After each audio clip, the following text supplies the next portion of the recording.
Right. Candy for anyone that's behaving now. Okay. All right. You think it's you? I see your name tag. All right. Okay, this is the policy panel portion today. And we're really excited about this. We have two people that we've invited here today.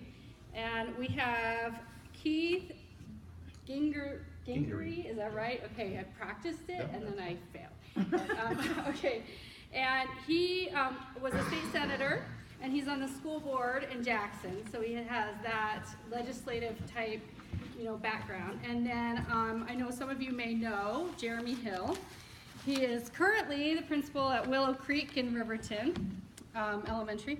He used to be the activities director in Riverton, and then he coached speech and debate in Lander. So we're really excited to have both of these guys. Let's give them a round of applause. I always appreciate when applause comes before we speak, right? Right, you never know if it's... Right. So I noticed when I was over in Lander earlier this morning, my son got braces, and so we had to drive over and do that, and I saw snow everywhere. And I see now that it's gone, but I remember at a speech coaches conference in Wapiti one year that the snow was so bad as we rolled in on Thursday that one group got up the mountain to the lodge and the other group had to stay down off of the mountain at the lodge. So we were separated for the conference. We weren't Skyping, and we certainly weren't Periscoping and Facebook Living at that point in time. So they were calling between the lodges so that we could have a business meeting and be able to have a full quorum. So we had to call back and forth between the lodges. Remember that, Peggy? How? Oh, that's fun. It was nuts. So then they were able to get the road cleared. So by, I guess, Saturday morning, we were able to all shuttle back down the road to the bottom lodge and finish our business meeting and stuff. So I'm grateful that you guys don't have to deal with that. Sorry. A little bit of snow. So this is how we're going to start this out. It's very informal, but you've gotten a few handouts, and we're going to start with each of their perspectives on the current resolution, which I'll state here in just a moment, and maybe a few pros and cons that you see on that resolution, okay? And then from each of you, we would like you to think of 3 good questions, and we'll see what we get around to, okay? I'm going to give you some ideas what your questions could be, okay? You can ask them about possible policy topics for the year. You could ask them about issues in the current education system. You could ask them about funding. You could ask them about negative block ideas. So if you understand that, I think that's a really good one, so as well. Okay. So go ahead, take it away. If it lulls, then we'll pick it back up and figure out. All right. And we'll go ahead, Keith, okay? All right. Oh, wait, the resolution. Let me go ahead and do that. Okay. Resolved. The United States federal government should substantially increase its funding and/or regulation of elementary and/or secondary education in the United States. Now put that there, and here's the novice precinct. So my name's Keith Gingery. I live over in Jackson. I serve on the Teton County School Board. Prior to that, I served 5 terms in the Wyoming House. I served as the Speaker Pro Tem of the Wyoming House of Representatives. More importantly, Peggy Gagnon was my German teacher in 1984. That is my connection to be here today. I was very lucky in that when I first came into the legislature, there was a lot of money, to the point I can remember having lots of debates about what do we do with all this money? Where do we sock this away? We've ran out of space to keep the money. It's a lot of fun to create education policy when there's a lot of money, and we did a lot of that in 04, 05, 06 in there. I was one of those people writing a lot of the education policy, creating Hathaway scholarships, doing all the great things we were able to do, and now it's many years later, and they're struggling. So 2 things, if you're doing this as a policy one and you're talking to your students, it sort of gets broken down as to the regulation and or the funding. So let me talk about funding just first real quick from the feds. The big thing is when you look at the U.S. Department of Education, which has really only been around since Jimmy Carter created it back in '79. What's really fascinating, just trivia, education used to be in the Department of Interior, you know, like where the National Park Service is. It used to be in the Department of Interior. That's where education was. And then housing and urban development had education in it, and then Jimmy Carter split it off. But for years, the Republicans, in particularly during Reagan, they tried for a long time to get rid of the Department of Education. And nowadays, you don't hear many people talk about getting rid of the Department of Education, mostly because there's not much to it. There's not a lot of money there. When you take the whole federal budget, you're talking $60 billion. $60 billion is not a lot of money compared to the whole federal budget. And then when you look at their whole budget, if you had a budget of $60 billion, 60% of that is all student loans. It's Pell Grants and direct student loans.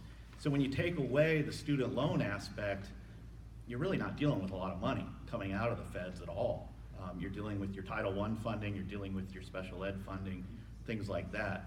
So when you talk about increasing funding,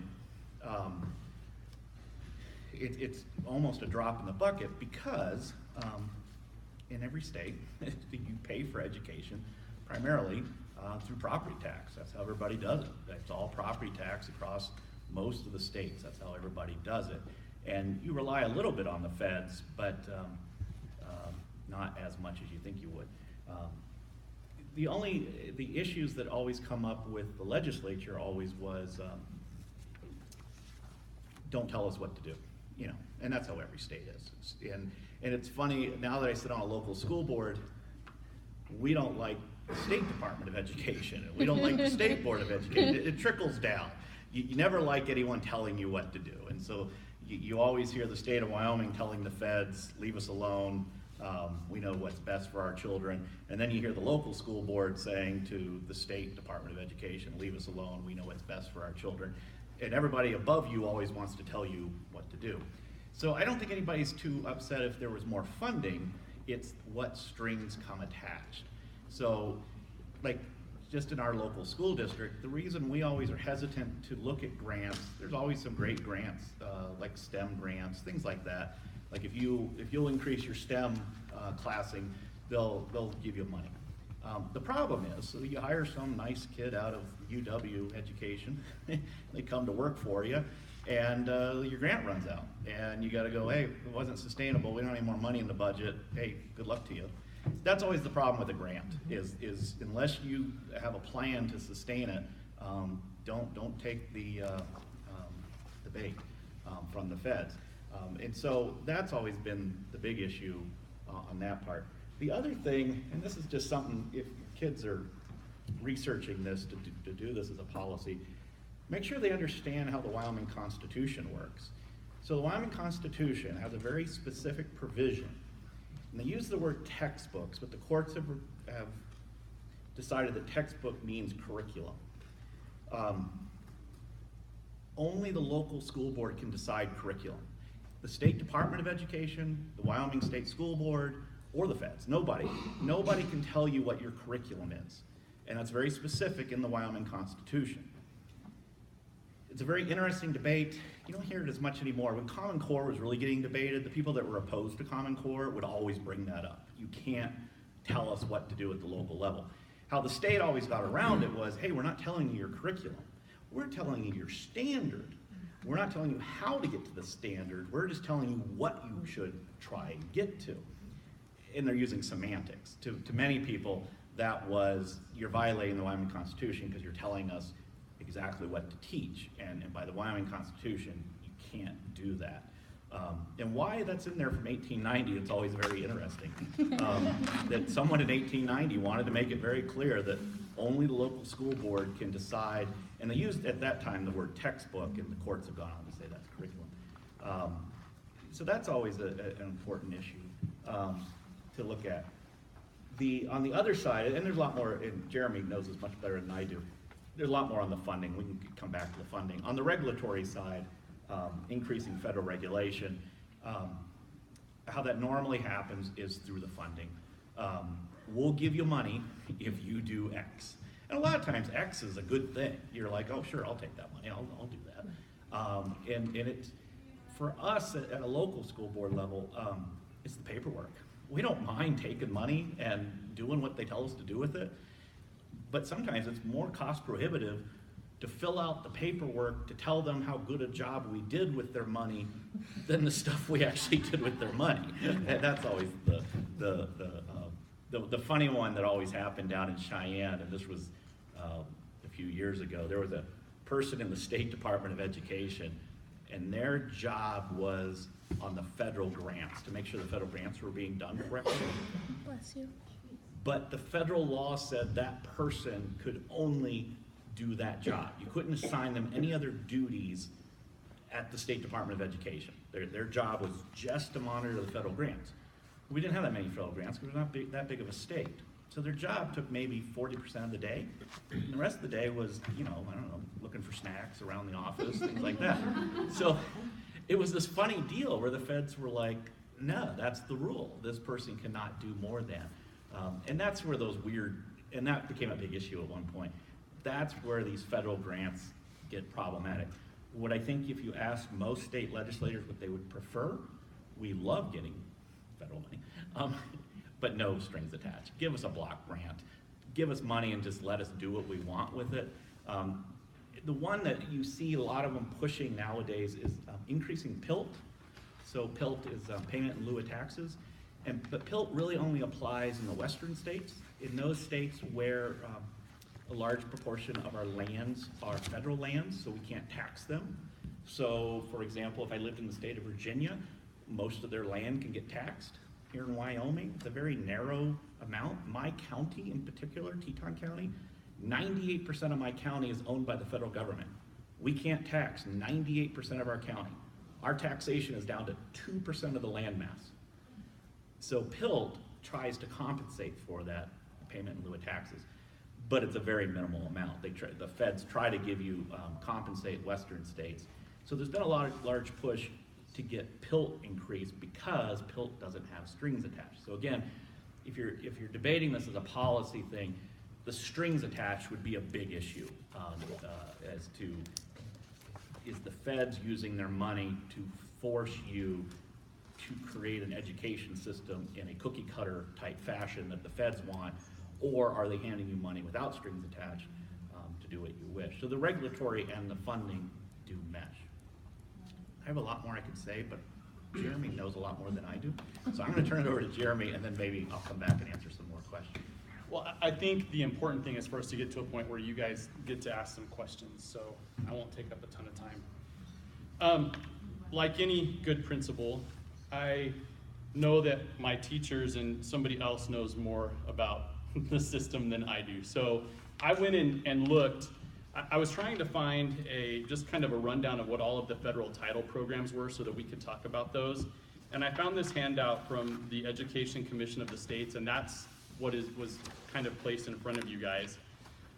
Because I think if you are afraid of policy debate because you don't know where to start, and you know that you're going to have novice debaters if you're starting because you don't have varsity debaters that are comfortable with this, this would give you a little bit of an overview of what kind of cases your kids could write, also considering what the state says your cases should be for your novice debaters, okay?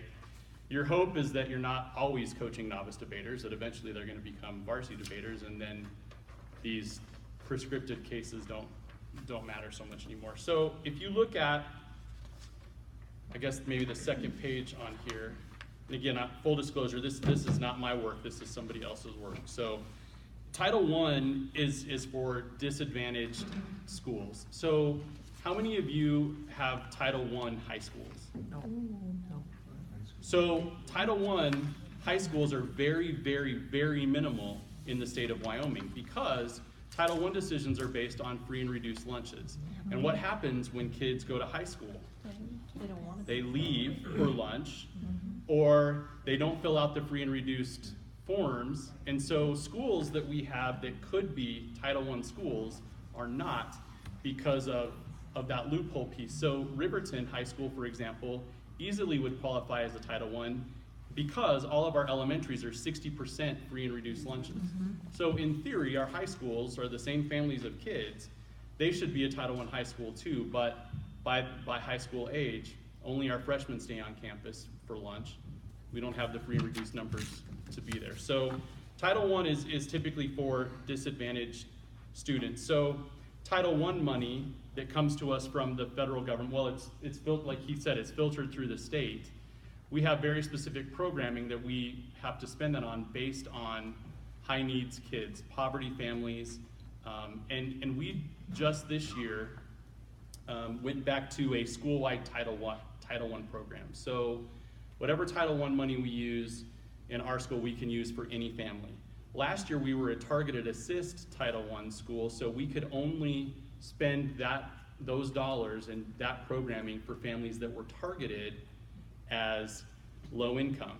Well, what happens when you start that conversation with a family? So we're inviting you 7 here today because we know that you are economically disadvantaged and we're going to do some parent education for you. They're not really excited about that, and rightfully so. I mean, that makes sense as well. By the way, who is in charge of Title I programming in the state of Wyoming? Does anybody know who that is? Like the person? Yeah, who the person is that basically is the gatekeeper for Title I. It's an interesting connection to all of you. It's John Lever, who was the former debate coach at Green River. So he is kind of the gatekeeper for Title I, and any of the programming that we run or any of the plans that we send to the state to release Title I funds to our campuses come from John Lever. So if I were you and you had baby debaters that were trying to figure out where to go maybe down the Title I track, send an email to John, start a conversation between John and those debaters, and I think that you would have a really great opportunity to learn some things about the system. Plus, he's a debate geek. He would totally love to have the opportunity to work with kids and have those conversations again. So that's who we go to when we have Title I questions. Title II is professional development for teachers and principals, for training and recruitment of principals and teachers. So a lot of the professional development days that you have on your campuses or in your district prior to school starting or partway through the year are funded through Title II. And ESSA said that they had deemed that there would be a set aside of 3% of Title II money that would go to the state to decide how they wanted to spend it. They have since kind of backed off from that, and Senator Enzi has argued on behalf of the state being able to decide what they're going to do with that 3%. The federal government kind of decided that they needed to manage what was happening with that 30% or that 3%. But Enzi believes still very strongly that we know what our principals and teachers need in the state of Wyoming, so we should be able to make those decisions here. So some of that is still caught up in that red tape. Title III is your ESL, limited English proficient. So how many districts have Title III money flowing into them? Okay, it's in pockets in Wyoming. So specifically Teton County, Park County, Goshen County, those are the biggest counties that have influx of Title III money. And that has to go for programming. Fremont County does have some, but that has to go specifically to English language learners. So where Fremont County plays with that most specifically, does anybody know what our ESL numbers or our ESL languages in Fremont County are?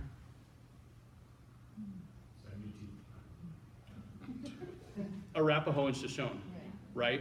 So that would be the biggest question for me as a principal when I get a home language survey that says that a kid is an English language learner. If they are using Arapaho or Shoshone in the home, then we can provide certain programming for them to help them acquire the English language a little bit easier. So that also hits the immigrant or migrant student piece too. And if you look at those novice cases, that first one there is increasing funding for Native American education. That is funded through two pieces. Title VI, oh wait, that's further down here on the Title VI, the Native American piece. So don't confuse that with the Title III piece. So some of those kiddos can get services out of both Title III and Title VI. Title IV is the School Improvement and Innovation title. Does anybody know what that one was called beforehand? What Title IV was until ESSA? It was the 21st Century School Grants. So that was absorbed when ESSA was renamed, and then Title IV is what picked that up. Title V is rural education. So schools that don't have access to, I guess, high-speed internet, those kinds of things, it dealt with a lot of the infrastructure for that. Title VI used to be called Title VII, and that's the Native American education piece. And that is got a separate component too, which is Johnson O'Malley, and that was an act that provided an additional funding stream for Native American families and school systems. And then the last one is Title VII, which is impact aid. So schools that are perpetually low performing would be covered under that Title VII. Schools that are in reconstruction based on the academic work that's in there. So that was what that's what I Googled to find, was just kind of this listing of those, because I thought, if anything, you give your kids what those titles are and let them kind of decide what they want to look at and which way they want to go. So I think that Wyoming made some really good choices as a coaches association when you guys decided to limit cases, especially for novices.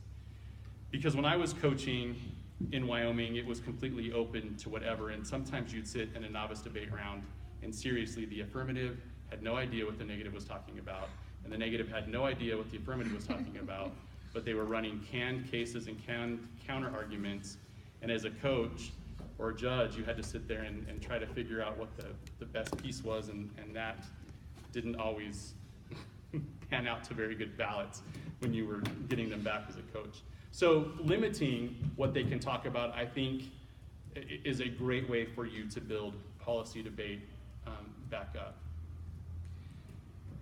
Looking back through some of these other pieces, and I have no intention of going all the way through this, but I wanted to give you guys something that you could use. And even if you Google this exact same PowerPoint presentation, you could use it with your kids. And there are some contact information for people from the Education Commission on the back of it. But one of the other things that I wanted to kind of talk about is the difference between supplementing and supplanting. That's typically the litmus test when it comes to using federal money. You can use it to supplement what you're already doing. You can't use it to supplant what you're already doing. So I can't take,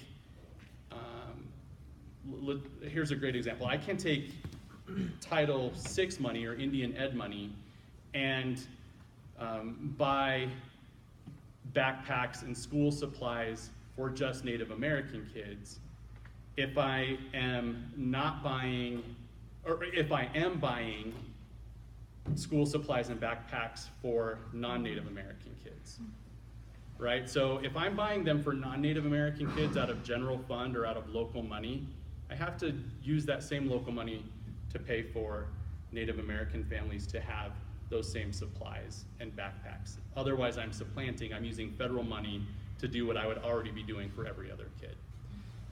So I think that is a really good negative argument to teach your debaters, because if they ask the affirmative in cross-examination after the 1A or after the 1AC, what they're doing, are you supplementing or supplanting? You could probably trap them pretty easily if they don't even know what that means, okay? And then you would be able to turn several arguments based on whatever funding or program they were trying to build with there. So I would look at that as one way. The other thing that I think would be a good negative strategy with this particular topic is if you go to this, maybe it's this third page back that talks about education revenue, in 2014, only 8.6% of school budgets were federally funded. So honestly, what does the affirmatives case impact on a grander scale? If it's only 8.6% of what we're doing in our public schools, is it really necessary that we change our programming or we change our funding, as the affirmative argues? Because if we're really not making that big of an impact, if it's less than 10%, then maybe the judge only needs to buy 10% of their arguments, right?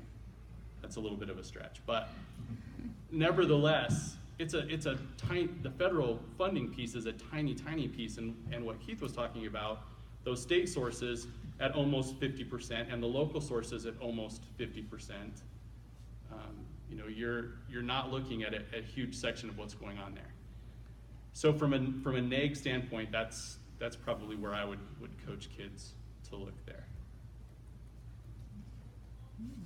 I was just going to mention on the novice cases that are on here, there's two on here that actually caught my attention. That one is that increased funding for school choice vouchers. Your students would probably figure this out when they start researching it, but vouchers actually doesn't work in Wyoming, but again, because of our Constitution. In the 1890s, there was a senator, a U.S. senator, that was very anti-Catholic, and there was an anti-Catholic movement.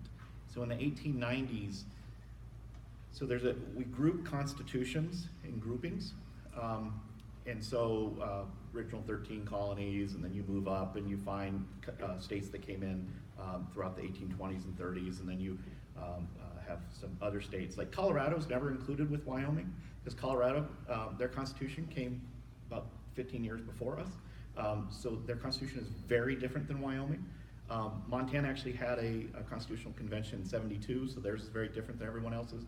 But Wyoming, North Dakota, South Dakota, Utah came in 1896. All those states that came in the 1890s, we all have the same provision. And they all prohibit the use of public funds for any sectarian type school. So, the idea that you would increase funding for school vouchers, it might be an interesting idea in other states, but unless you were planning on changing the Wyoming Constitution, it's sort of a non-starter. So I'm not sure, it's interesting. I mean, someone can still debate it, but I'm not sure how far you get with that one. The one that I found most fascinating is the very last one on the list was, it said, funding equalization of funding for low-income schools, perhaps by overruling the Supreme Court case in San Antonio Independent School District versus Rodriguez, a 1973 5-4 decision that denied 14th Amendment grounds for declaring education a fundamental right. In my real life, I'm an attorney, so I'm the chief deputy prosecutor in Teton County.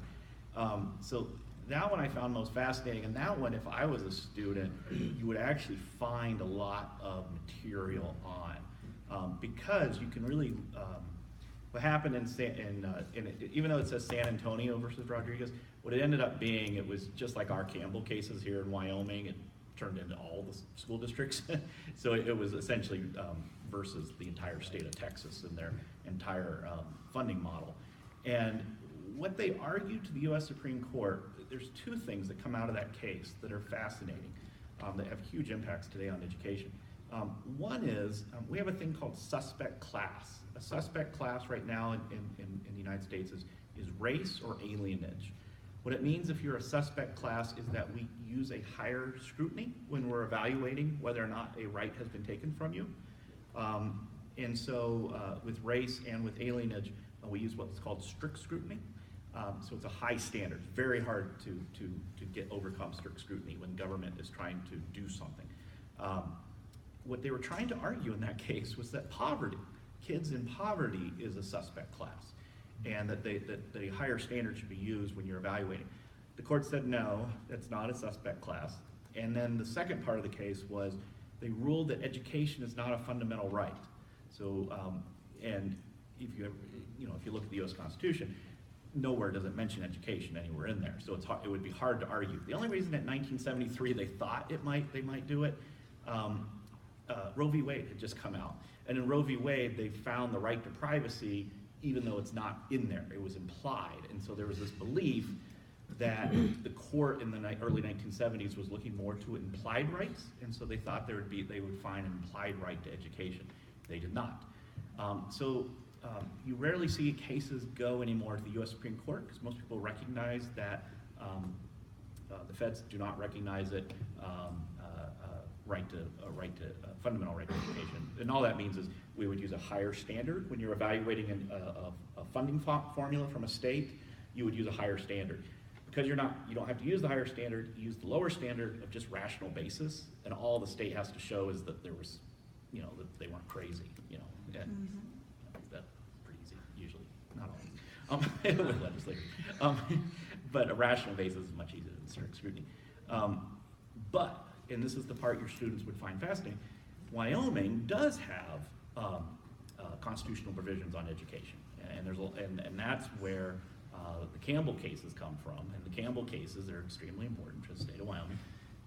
Originally in 1980, Washakie case came out. Washakie said, legislators, your funding formula is wrong. Fix it. Legislature ignored the Supreme Court, which is again an interesting case. It's sort of a Marbury versus Madison issue of what do you do when the courts tell you to do something and you say, that's great, where's your army? How are you gonna enforce that? And that's what the Wyoming legislature did in the early 80s. Finally, the Campbell cases came about. The only reason we say cases, there's 4 of them, and they just pile on. They deal with different topics, but they all are the same concept. The concept being this, and this is what Texas was grappling with.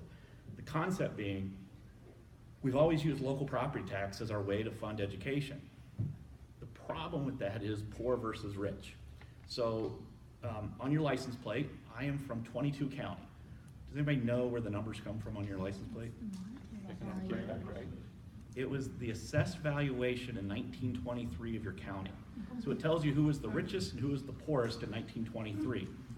What it tells you is Natrona County was extremely wealthy in 1923, and my county, Teton, we were the second to the poorest, and Sublette County was the poorest. That has all changed a little bit nowadays.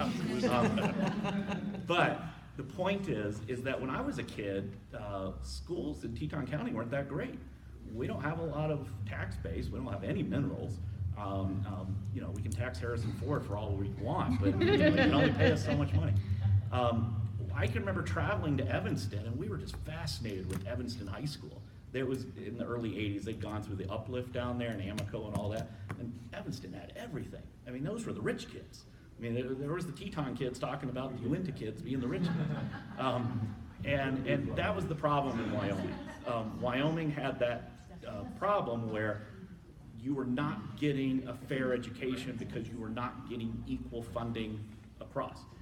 So after the Campbell cases, they decided, and this is what I love about Wyoming, we're the most conservative state and we picked the most socialistic way to do this.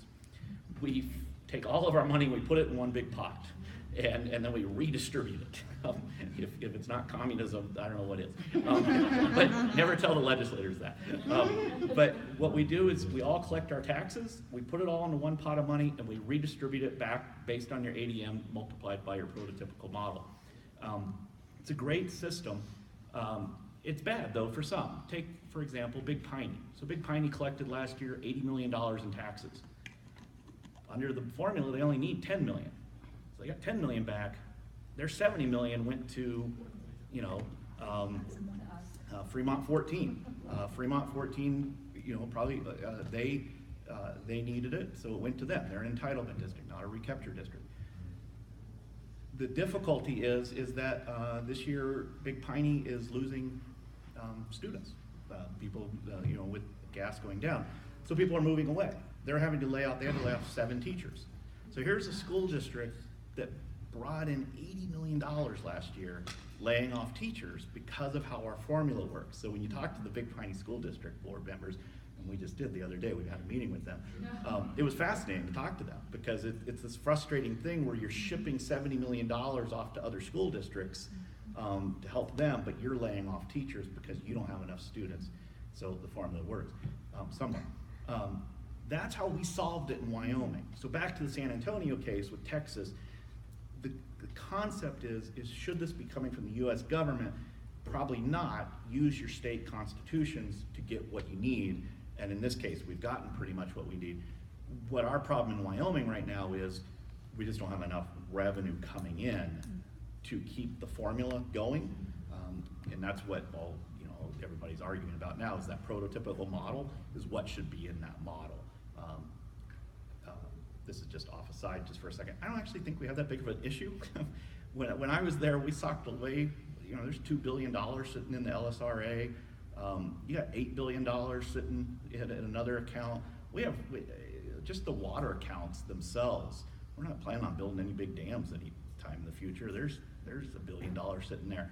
There's a lot of coffee cans in Wyoming with money sitting in them. What they're arguing about is what is sustainable, because once you start taking money out of the coffee cans, you can't refill them.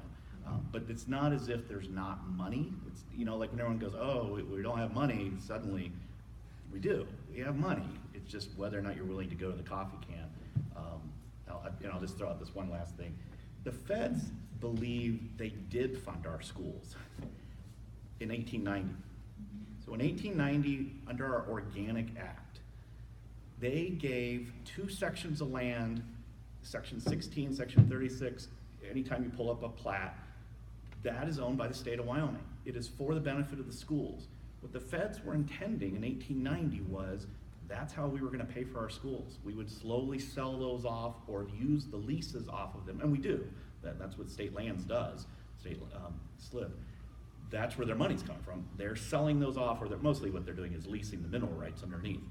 So for the feds, their point of view is, hey, in 1890, we gave you all the money you needed to run your schools. You got all that land, and it's land all the way across Wyoming. And for the most part, it's all still there. Some of it's been sold off. But the last thing I would just point out on that one, back to the Department of Ed thing real quick, because I mentioned Organic Act with the state of Wyoming. Go back and look at the Organic Act of the Department of Ed. Whoever, if one of your students is doing this, what was the purpose of the Department of Education at the federal level? There's 3 things. They were supposed to collect data. That was one of their big jobs, collect data. Number 2, they're supposed to enforce civil rights and privacy, FERPA. That's their other big job. And then number 3, federal assistance to the states. So normally we're almost always talking about that third one, how are we gonna get more money out of the feds, federal assistance to the states. But you gotta remember their other 2 big ones is collect data and civil rights and FERPA. But really that's their only job. They have, in their Organic Act, those are the 3 things that they're supposed to be doing, and the only 3 things. But it's like any bureaucracy, once you're there and you have a great title, like I'm the Department of Ed, you think you're in charge of the world. And it happens, it trickles down, because then like the superintendent of public instruction, she's always wanting to tell us how to run our school district. And we're like, it's nice you have an opinion. You don't have to listen to me. Department of Ed will call us up and we're like, it's great you have an opinion. Share it with someone else. Don't care. State Board of Education, same thing. And so it's just a trickle down thing. And that's another one for your students to really grapple with, especially in Wyoming. It's a big deal in Wyoming, local control, because you hear that all the time, local control. They'll find a lot of articles if they research it. There's a big push all across the United States to get rid of school boards. There's a lot of research being done that school boards are the problem, where you have 7 people that really have no knowledge. I mean, I have no knowledge of education. Here I am sitting on a school board. I mean, I don't have a degree in education. I mean, my wife was the teacher of the year, but so I can ask her some questions occasionally. But you take 7 people that are all good-hearted people, and they're creating the education policy of your school district. So there's a debate out there that maybe across the United States we should be getting rid of local control and go to more state control. That would be a great research item for your students to look into too. And there's a lot of research out there where a lot of states are looking at that model. I don't see Wyoming ever going there because they love their school boards. But it's a fun one to at least chat about. The debater in me came out as I started taking notes. I was flowing what you were saying. I have film of it too. So Did you? You yes. got that? Yeah, got it. So how does this is an argument that you're going to hear a lot when people start talking about vouchers and that kind of stuff. And when families come to schools and they talk about vouchers, what's the biggest thing that they argue? What's their banner cry when it comes to why school districts should pay for their kids to go somewhere else? It's my money, right? I pay taxes, it's my money. If your kid doesn't go to school in my district, I don't get your money. You pay it, you certainly do, because you own property and you pay property taxes. But your kid is not enrolled in my school, so I don't get your money. A lot of people pay taxes and don't have it. Correct. Don't go to any school. Yep. So the money that I get is based on the 194 kids that are enrolled at my school. So you can pay all the taxes in the world, but it's not really your money for your kid if your kid is not, I don't have your kid's money to give back to you, I guess is the argument. Riverton right now in Fremont 25 is arguing their poverty rate because our Title I numbers came in with $100,000 less this year than it did last year. And the federal government's argument is that Fremont County is not impoverished. Okay, well, Fremont County School District 25 maybe itself is not. When you look at all of Fremont County, it certainly is. And the federal case right now on boundaries and whether or not Riverton is part of the Wind River Indian Reservation or whether it's separate, I think all factors into some of that too. So it's interesting when you start to get into the politics of the way that the federal government manages schools. But here's something else that is interesting. I don't know that it's necessarily germane to this conversation here, but in Fremont 25, we have over 400 kids that do not go to schools in Fremont 25. They are intra-district transfers or inter-district transfers to Fremont 6 at Wind River, Fremont 24 at Shoshone. We have 235 of our kids that live in Riverton that go to Arapahoe Elementary. They go there because of tribal custom and for those purposes, and we certainly support that. But if you think that those 235 kids would make another elementary with all of the funding that goes along with that in Riverton. So when you start to look at ADM and the way that schools are funded, it's not necessarily where you live, it's where those kiddos go. Yes, sir. How do the online virtual schools, like Ventura County School District now has a 100% online K-12 school. Right. How does, where does the funding go from that if my student goes there and they don't have a physical place? It goes to their infrastructure, basically. I mean, they're still capturing whatever that, what's the per student amount that is basically comes back from the state? Oh, like 16 grand. 16,000, right? Yeah. So Yeah. for every kid that they have enrolled there, if they're a K-12 public school in the state of Wyoming, whether they're virtual or brick and mortar, get 16,000 per kid. So they use that to pay their teachers, they use that to pay their technology infrastructure. They're not getting rich off of it. I think that there would be plenty of watchdogs that would get in the middle of that. But they would use that funding model the same way. I've had students, my own children, who did those virtual schools, and we got personal checks from them to pay for our internet. So part of, As for, a part of that money gotcha. that went to the parents. And we also got computers and stuff like that.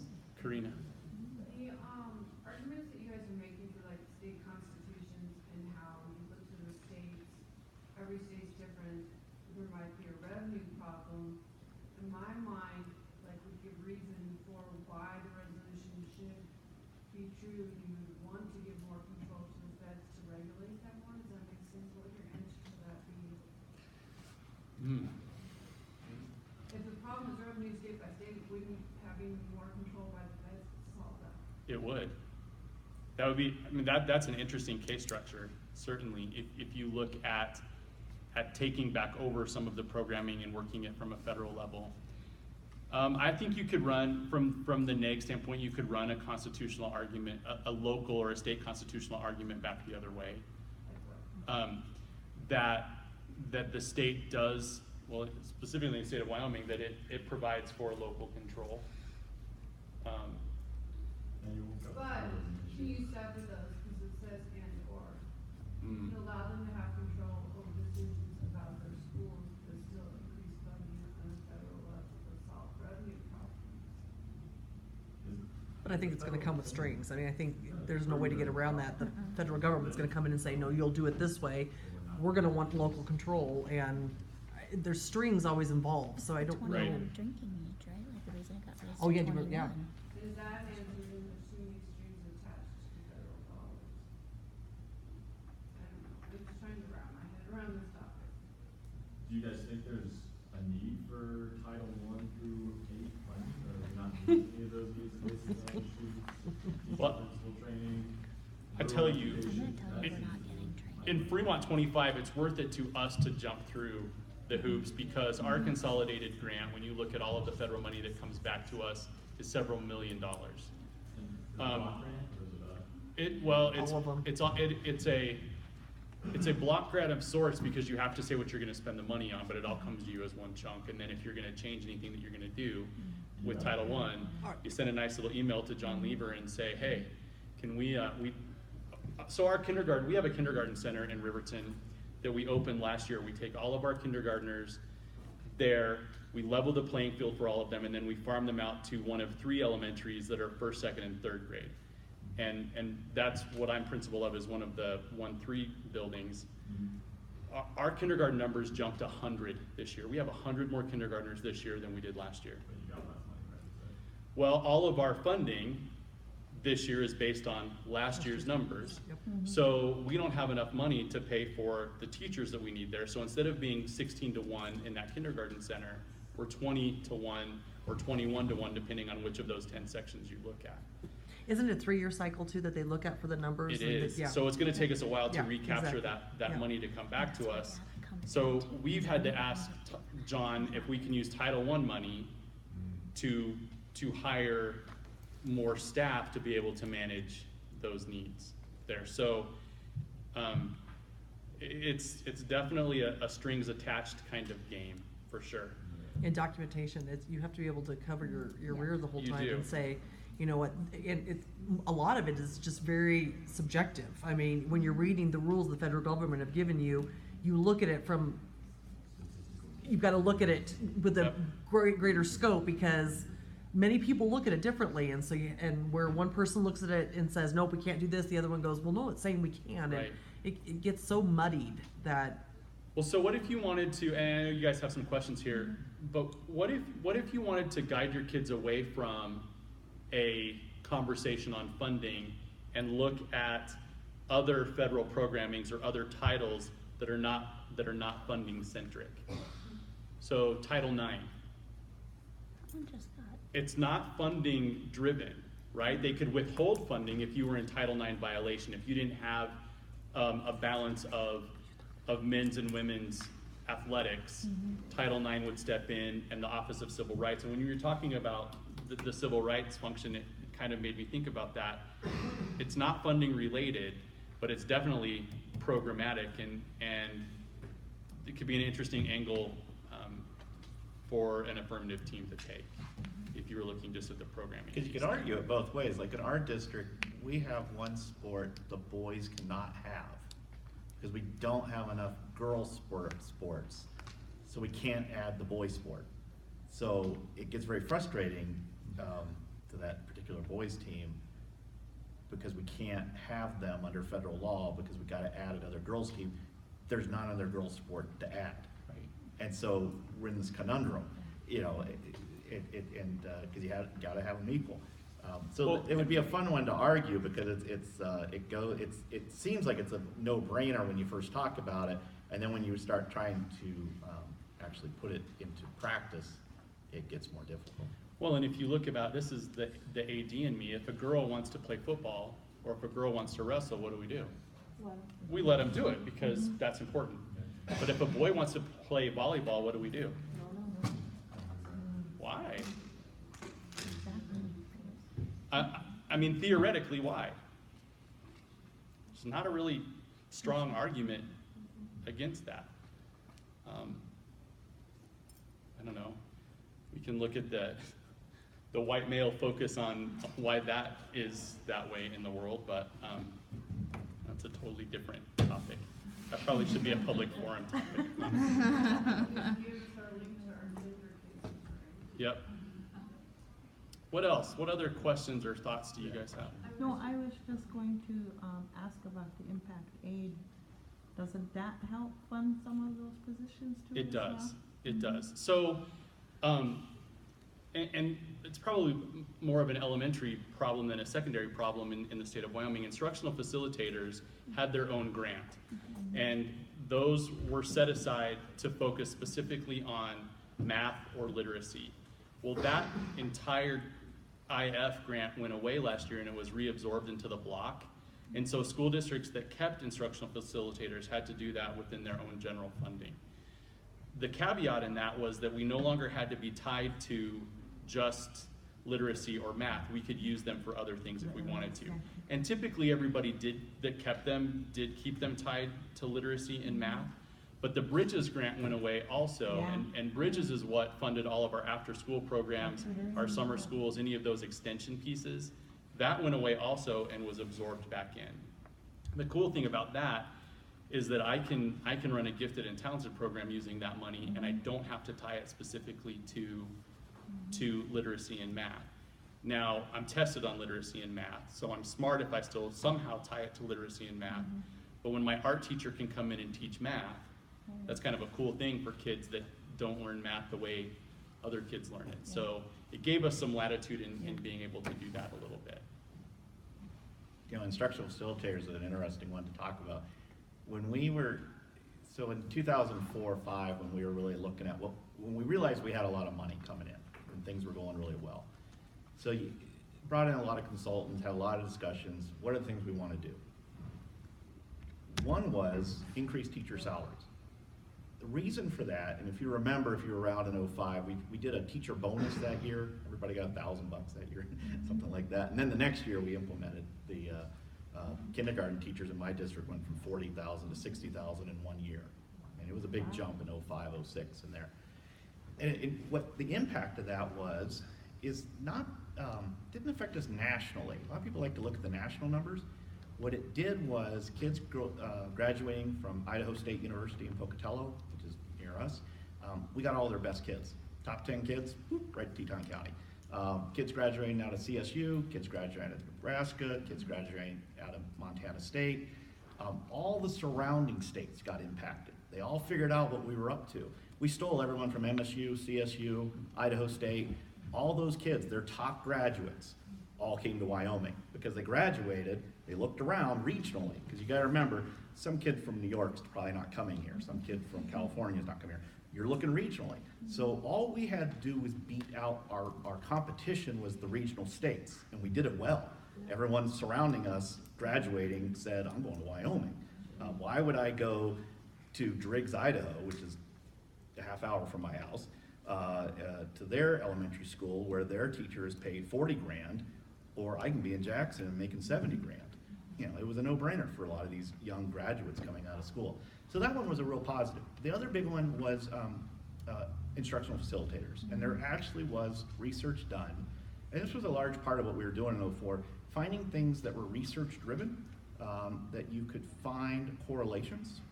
And instructional facilitators actually had correlations to increases in test scores. The problem with instructional facilitators, once it got implemented, the school districts did not implement it the way the legislature thought they would. It was lemons. They started pulling their lemons out of the classrooms. So they would pull lemons out that they were too scared to fire, and they would put them in as an IF. We figured that out real fast because the program didn't work. And so that's when we pulled IFs out of the model and made IFs a separate grant program, because we wanted more control over it. Because we knew it would work if we could force it the way we wanted to, which comes back to this issue of the feds forcing states to do the things they want, or we go, no, you can't tell us what to do. Here was a perfect example of the state legislature going, gosh darn it, local school districts, you're doing this wrong, we'll show you how to do it. So we pulled it out and we forced school districts to do it the way we wanted them to do it. We changed the rules, you had to have, there was a bunch of requirements then to actually be an IO. The other one was one-on-one tutoring. It worked somewhat in some school districts, not great in other. And then of course, reduction in class sizes. The reduction in class sizes was another research-driven one, where we were trying to see if you drive those class sizes down, do you see test scores increase? And you hear the legislators now, because they know what's driving their costs. The costs are, in my school district, when we do the budget, 87% of our budget is salaries and benefits. So when we actually sit down to do the budget, once you figure out what you're paying everybody for the year, there's not much more to do. It's not like, it's not that tough of a budget to do. And so they figured that out. Hey, if we reduce down the number of people, that means less costs. How do you reduce people? You increase class size. And so you see that debate going back the other direction, where we fought so hard back in 04, 05 to reduce class size. Now you see the debate as to let's increase class size, because then we can get rid of a bunch of teachers. So be aware, that's sort of what the thinking is. But that's where some of the debate is as to what was the policies that we were trying to accomplish back in 05. The other big thing that happened in 05, just real quick, coal lease bonus. Does everybody know what coal lease bonus is? So I'm digging a coal mine, I'm strip mining here, and I might have a second one over here that I'm reclaiming. I'm putting grass on it, making it look pretty. And then I got my third one. I gotta have a third one. As soon as I'm done digging here, I gotta move my guys. I gotta have I've got one. But it's all owned by the feds. So the feds own the land, feds own the minerals, especially in Campbell County. So the feds have figured out how to make money. They hold these bid openings, and you're bidding to lease the land. Now, you didn't buy the coal, because you still gotta pay severance tax. Severance means sever from the land. I still gotta pay the severance tax, I still gotta pay the property tax, but I'm paying a lease bid amount to the feds.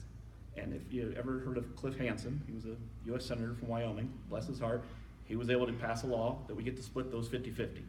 So when the feds would get those in the 2000, throughout the 2000s, they would come in 200 million at a knock. I mean, suddenly a check would show up, 200 million. We're like, what the hell do we do with $200 million? It just came in today. And so everyone started I sitting have around. that problem all the time. Yeah. I can help you out. I was gonna say, It wow, wasn't a- just pocket change, it was a right? normal size one. So It was a it lottery a big check. It was one of those big lottery checks. They would show up. Congratulations. So what we decided to do with the money was, we took the coal lease bonus, and the first thing we did with it, we said, we gotta rebuild all the schools. So instead of just going in and doing renovations, that was a big debate, should we just go renovate schools? It was like, nope, let's just build brand new ones. This is just bite the bullet, build new ones, because this money's probably not gonna last. So that was the number one thing that coal lease bonus money, and most of you have all experienced that in your school districts. All those new schools, because in Teton County, it's always ironic that you're explaining to the very anti-coal environmentalist mother that's standing there in front of you that the entire school was built with coal money and none of their tax money went to it, which is always an interesting conversation to have. But all your schools were built with coal lease bonus money. Nothing else, didn't come from oil and gas, it came from coal. We still had too much money in the account. Because you can only build so many schools at a time, because there's only so many construction companies. And actually by building too many, you were driving the prices up, because the construction companies knew, we were gonna buy, we were in a buying mood. So we knew we couldn't do it all at one time. So we were like, what else do you do with that money? Hathaway scholarships. And that's where Hathaway came from, was coal lease bonus. So as coal lease bonus monies decrease, because they're not leasing anymore since the Obama administration, as the leases have gone down, there's the potential Hathaway's gonna be affected. Which also leads into another conversation as to, and this was a big one in the legislature, when I said earlier, we can't dictate curriculum, but the legislature does by telling you what classes you have to teach in order to get a Hathaway scholarship. So even though we say, oh no, we're all for local control, here you have a group of legislators, again, most of us who have very little education background deciding, yeah, everybody's gotta have 4 years math, everybody's gotta have, to get the scholarship. And those are huge, long debates. The arts people would come in and they'd go, you gotta put art in, and you gotta put music in. And suddenly we were making the scholarship harder and harder to get because you had to have gym in all these classes. And so then then there was a pushback the other way, like, stop forcing these kids to have all these things, make the scholarship easier. So, that debate went back and forth. But again, all these debates come back and forth to local control or someone higher up, because as you said in the back, oh, we can fix this. The guy at the top, the feds, could just force it on all of us. But then we all push back. We always go, you don't know what you're doing. What are you doing? You're forcing us. You don't understand the repercussions of what you just forced me to do. And so you push back from the local side. To me, that is the fascinating part. If I was a student and was given this, the primary issue that all these debates of regulatory funding between U.S. Department of Education and the state, it all comes back to what is most important: the local control, the people at the base level, or some guy back in D.C. who knows what's best for Wamsutter or Wyoming. So one of the things you talked about, Keith, was that the legislature looked at what was research-based and making decisions on what is research-based. If I were to tell you one book to buy your kids to use for NEG, it would be John Hattie's book called Visible Learning. And if you're a data teams district, this has probably come up in conversation for you. John Hattie did like 4,000, he looked at 4,000 different case studies and did a meta-analysis of what the educational impact was of certain programming. So like he argues that class sizes really do not have a huge impact on whether or not kids are successful. Teachers would certainly argue that. The less kids you have in your classroom, the more you can get around to them. And as a principal, I would argue that class sizes make a difference. But if your kids had access to that visible learning book, I think they would be able to spin a ton of arguments that way if they were to ask in cross-examination specifically what this program would do. If it was to make smaller classes, they could use the class size argument and look at the research that says class sizes don't make a difference. If they were instituting that everybody have cooperative learning, you could look at whether or not cooperative learning really made an impact. So that book would allow your kids to really find some research-based arguments to block against a case the next time they see them. And you guys know by the end of the season, everybody knows what everybody's running, honestly. Oh, they're gonna save a case for state, or they're gonna save a case for Nat Quals. No, they're testing it. Everything's out there. So the more you can arm your kids with being able to figure out what those neg blocks are, the better off you would be with that. Well, I can think of two really big examples of federal control right now in regulation, NCLB, Yep. Common Core Standards. You guys speak to that.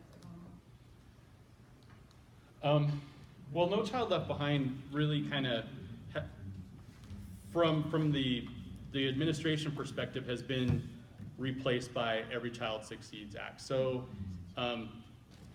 really all they did was pretty it up a little bit. It's still kind of the same standards, and we expect schools to be successful at a high level. And states still get to choose whether or not their benchmark is here or their benchmark is there. So it hasn't really affected it too much. What would you? But do you think that those are examples of how federal regulation has failed because it's impossible to meet those standards? Yeah, because they said that our proficiency score should be 100%, right? Yeah. Every kid should be performing at grade level. Yep. 100% at grade level, regardless of IEP. It is kind of going in the direction of that's an example of how badly federal regulation fails, and so therefore any federal regulation will fail. Yeah, I think that's a very strong argument. But you could make the same argument for state accountability too, in saying third graders should be reading, 85% of your third graders should be proficient, but yet the #1 scoring school in the state of third graders reading is not at 85%, Correct. so nobody in the state is making that? Right. So, Yep, even our top schools in the state, yeah. And then Common Core was the other one that you talked about. I think Common Core may be a little bit more of a stretch because it wasn't a federal mandate. States were able to jump onto that Common Core bandwagon. And I think it is interesting when you consider the conversation between standards and curriculum. And school districts did have the right to build their own curriculum, looking at the Common Core and the way that it was worded. And well, the state had its choice too, however they wanted to build it, they just chose to build it. Mhm. So there was local control for that. Well, and they all look just like the state standards because. Oh, yeah. What's up, Becca? Okay, I have like a million questions, but I just keep soaking this in. Okay, first question, what's the legislative process for writing a new title? Because there's only like 9, right? That's So right. is it pretty hard, or, what's the deal? It's a federal act. I mean, it's going through Congress, getting Congress to pass a law. It's never gonna happen. So an act of Congress. Is what I heard. It takes an act of Congress, yeah, that's fine. You know, I have to say, I used to worry about that. So our courthouse in Teton County is a federal courthouse, and the feds didn't want it anymore. So we wanted it, the county did. So I worked for the county, so Barrasso put it on a bill, it was like a month later, it was our building. So now I've like decided act of Congress isn't that big a deal anymore. Because suddenly this building, the deed showed up like a month later, and he's like, Yeah, right? Should we talk about that $2 billion? Yeah.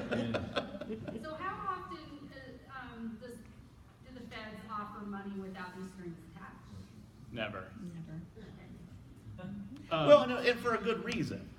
I mean, they're They worried gotta about get that corruption. where I mean, it you comes gotta, a lot of part of why they require so much paperwork is you're trying, it just happens. Whenever there's money, someone's gonna steal it. And that's why, like, your school districts try so hard, whenever grants are being handled, there's always 2 or 3 people that look at the same grant to make sure the money didn't get funneled somewhere weird. So when I say I don't like strings attached, what I mean, I like strings like that, like monitoring how they did it. What I don't like is when they say, we'll give you this money, but you're gonna run the program exactly the way our cookie cutter told us to do it. It worked this way in New York, so it's gotta work this way in Wyoming. What I think most Wyomingites like is, give us some money, but leave it more broad as to how we can spend it. Okay, so let's take. Can I add something to that really quick though? Yeah. Is the one thing I will say, because I've written a lot of grants, the one thing, writing the grant and getting it and doing that, absolutely difficult. The auditing process though, them coming back and checking, I used to run the consolidated grant. And they would check it, absolutely. But like any other grants, I've never been audited. I think we get to that point where They they're distrust you. no, that's not it. I think we've got so many people on the end making sure that you dot Do and it cross right the first and do time. everything, Yeah. that there's not people coming back in going, all right, I'm gonna go check now. And I think again, I don't think there's enough manpower possibly, but I think a lot of it is on that on the one end, you absolutely have to do everything that they're saying, and a lot of people are like, yeah, I'll check that, and I don't know if there's a lot of auditing back that's happening. The biggest bulk of auditing comes in special ed. Absolutely, And yeah. special ed is not federal money, it's state money, and we're one of the few states that still believes in 100% reimbursability of special ed. What else do we reimburse at 100%? Transportation. Which is probably at the top of the cutting list for this next year, is looking at how they're gonna, at a state level, cut transportation out. And we I thought it was think coming this year. We thought it was gonna happen Right. already, so we're. It'd be a bigger lucky. fight to cut. I'll tell you, they audited on transportation in our district in that you're supposed to have walking within a 1 mile distance of elementary schools, and we didn't have that in Jackson. You've got bears, so that makes sense. I don't think that's necessarily safe. But So does we're all mine. armed. We arm our children. But that we had to change, and that was a big, huge to-do with a lot of our parents, where they were so used to the bus stop being there, and this year we had to get rid of bus stops, Yeah. because the state said, No, the rule is it's a walking distance within a mile, and then you can have bus stops outside that mile. And that to us was a big deal to us. Yeah. When we get to rural districts, our school board was about ready to throw fists the other night because of the differences between having a bus route and being isolated, and families coming in and saying, well, I'm like 0.6 miles away, but that 0.6 miles is across a highway, and I'm not gonna tell my kid to cross that highway in the Right. wintertime type thing. It gets really nasty real quickly. They told us to hire crossing guards.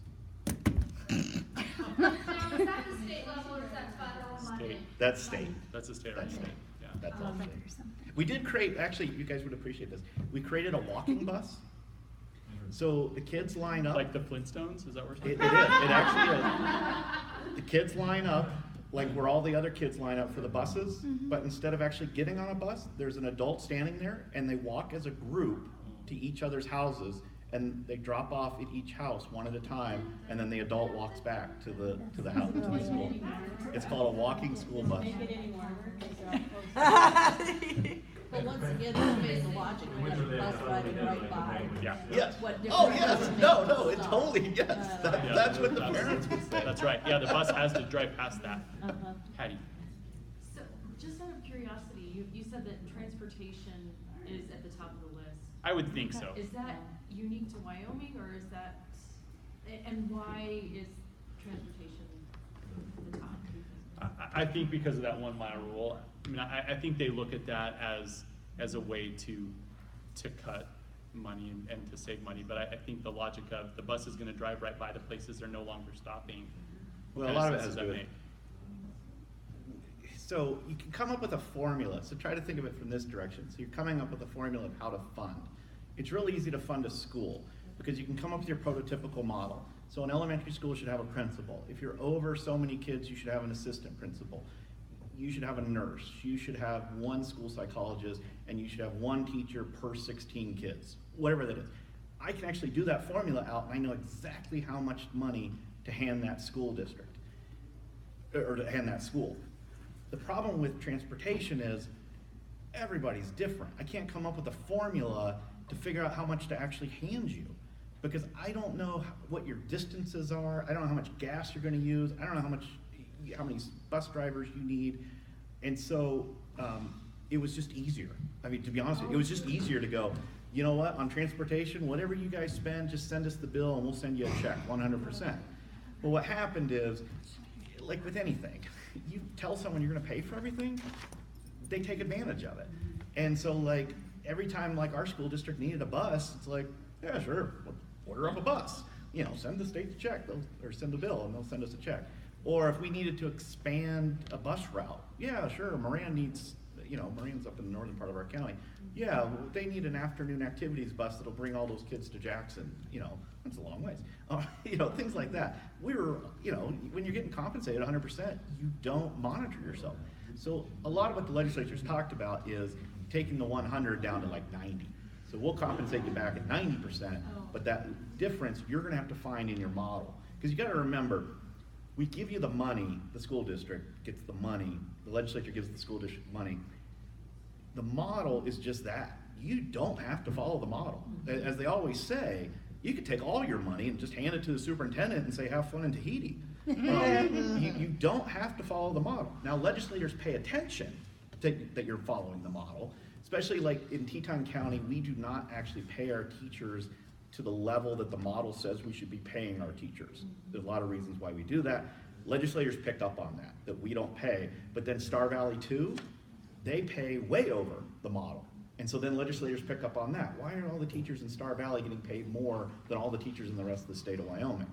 Well, there's a lot of reasons locally. Because we allowed the model to be a block grant that the school board gets to decide how to spend. We send you the money based on the model, so we knew how much to give you. We'd like it the legislature would like it if you would follow the model, but you don't have to.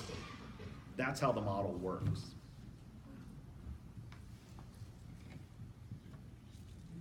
Yes. Quick question about the transportation. So districts that have school of choice, are they supposed to limit, like, so Casper just did like this big revamp, they give it a bus hub now instead of like driving kids from like Kingdom Come and whatnot. Is that a response to transportation cuts, were possible cuts? Or was that, did that come from the state level, or is that something they decided to do at this district level? That would have been a local decision, I would think, for them to do that, because if we're still reimbursing at 100%, whether you're neighborhood school or school of choice, it's still 100%. I definitely think though it's more on the school's radar as far as monitoring Yeah. how we're using our Absolutely. transportation than it's ever been before. Absolutely. Yeah, all those, like our district in particularly, we needed a bus. We didn't ask for one this year. Yeah.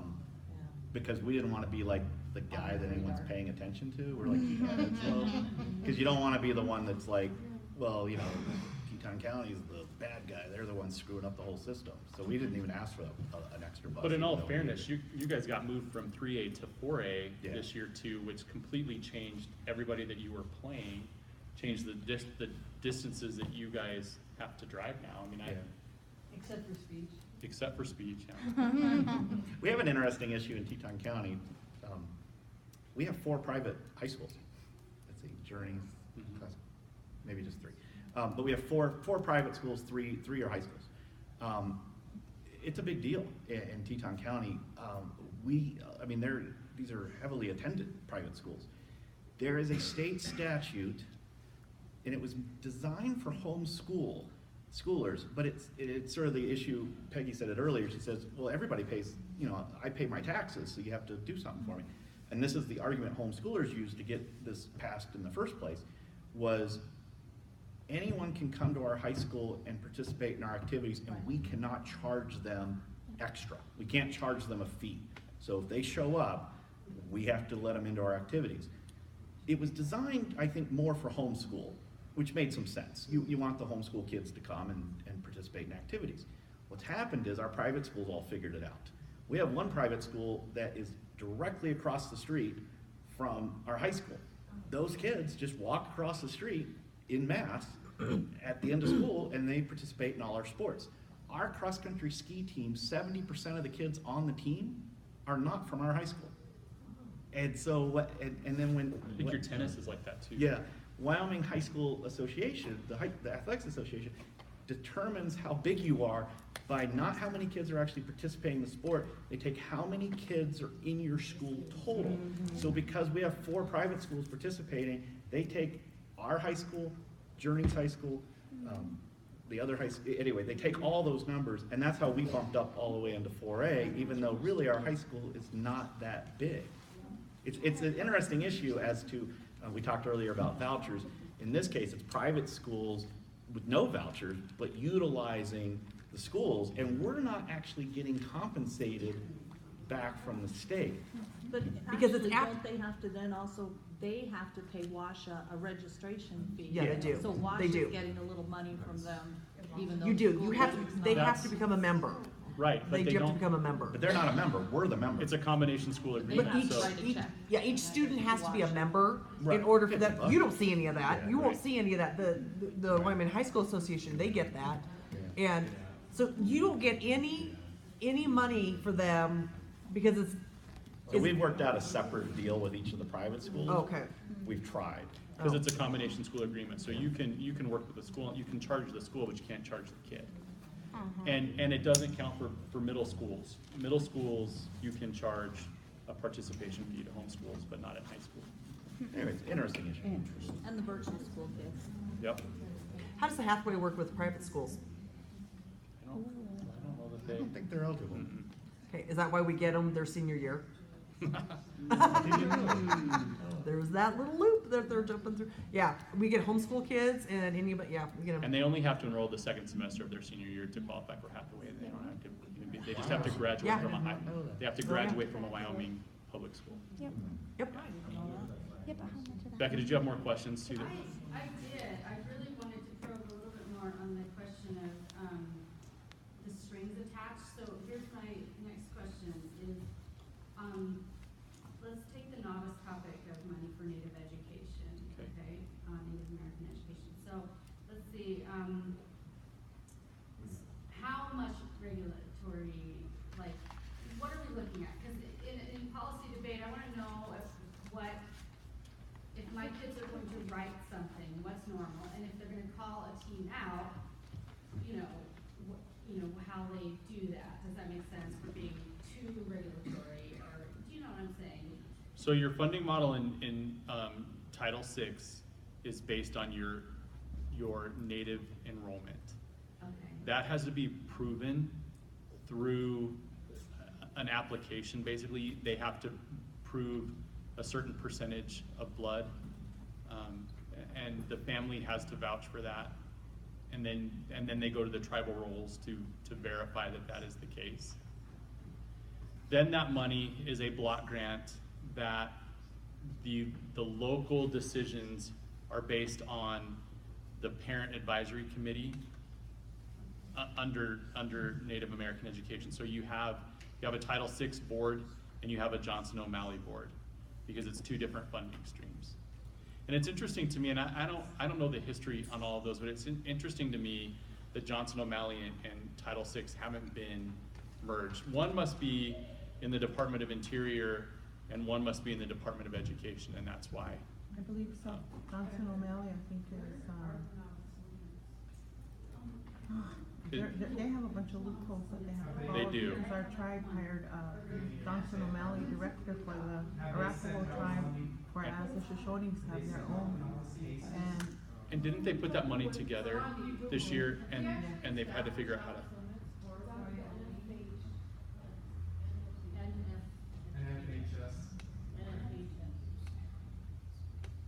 The other thing with Native American, so back to that issue about you can't dictate curriculum. So last legislative session, Jim Allen, who I think we're actually sitting in his district here, Jim Allen passed a law, and I think what he was wanting, and this is usually what people want when they bring these type of bills, that dictate some type of curriculum.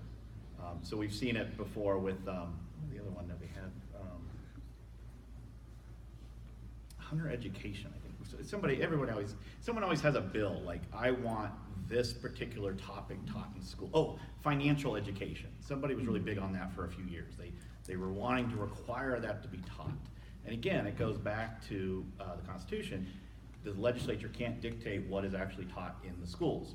But what they can do is create and fund in the Department of Education, the State Department of Education, the creation of materials, and then if that district wants to utilize those materials, they can do that. And so that's what Jim Allen did with Native American education. That's the Indian education modules that they have online right now for lesson plans and so forth.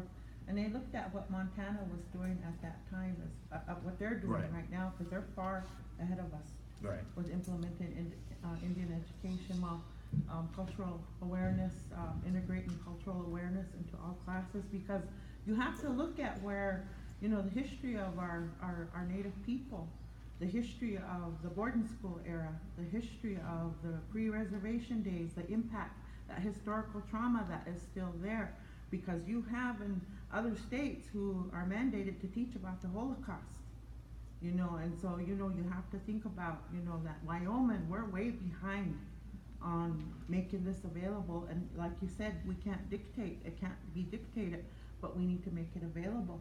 And the other thing, you have to look at all these federal laws that you have in place right now to fund all of these schools that have an Indian population. One thing that has to be remembered through the Bureau of Indian Affairs, health and education are treaty rights.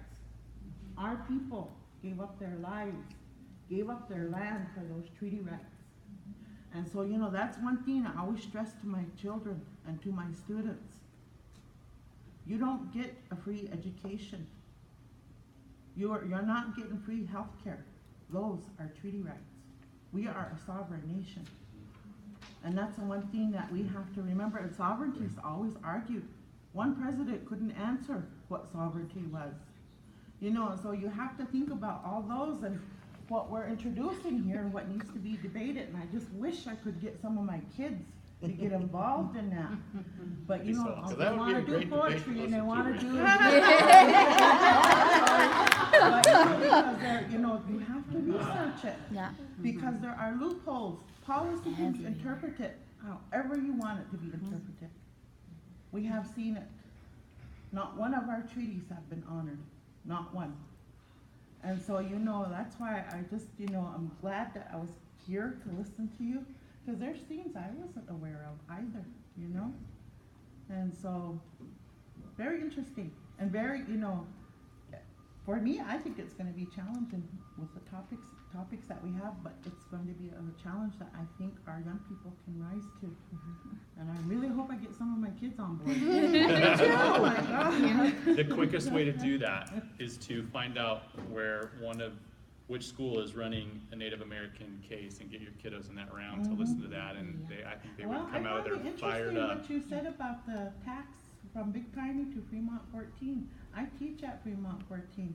And they told us to cut our budgets this year, so I'm saying, where did that money go? And so you should. There you go. Well, it's 5 o'clock. ears I appreciate you guys listening to us.